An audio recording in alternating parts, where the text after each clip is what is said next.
Metre का विरोध चरम सीमा में जारी। सूरत में डीजीवीसीएल में 5000 विरोध याचिकाएं दायर। स्मार्ट मीटर को लेकर सरकार मुश्किल में है, क्योंकि बिल अधिक आ रहा है और अग्रिम भुगतान करना पड़ रहा है, इसलिए लोगों में काफी नाराजगी है।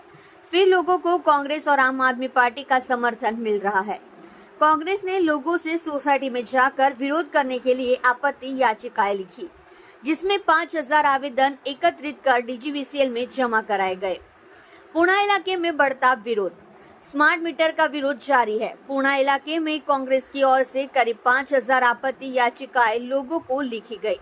ये याचिकाएं कांग्रेस और तत्वावधान में डीजीवीसीएल मुख्यालय कापुद्रा में प्रस्तुत की गई। लोगों की सोसाइटी में जाकर उन्हें स्मार्ट मीटर के नुकसान बताकर विरोध जताया गया।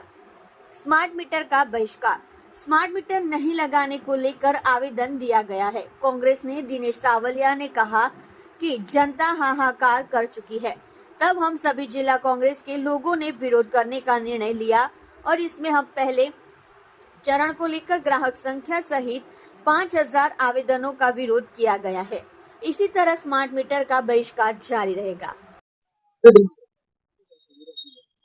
आज रोज कापोद्रा खाते दक्षिण वीज कंपनी जे आवेली है गुजरातनी अने त्या समग्र गुजरातनी अंदर जे स्मार्ट मीटर लगाडवानी शरूआत थई अने ज्यां ज्यां स्मार्ट मीटर लाग्या त्या लोको छे ત્રાહિમામ પોકારી ગયા છે આ સ્માર્ટ મીટરના બિલોથી।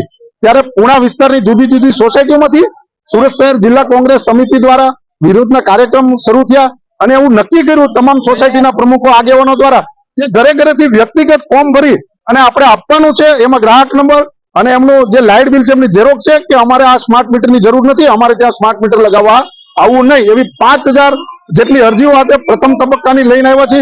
આવનારા સમયની અંદર બાકીના જે ગ્રાહકો છે, બાકીની જે સોસાયટીઓ છે એ લોકો દ્વારા પણ આ જ રીતે આ સ્માર્ટ મીટરનો વિરોધ કરી બાયકોટ સ્માર્ટ મીટરના હેશટેગ સાથે આ કાર્યક્રમ આપવામાં આવશે અને અરજીઓ આપવામાં આવશે।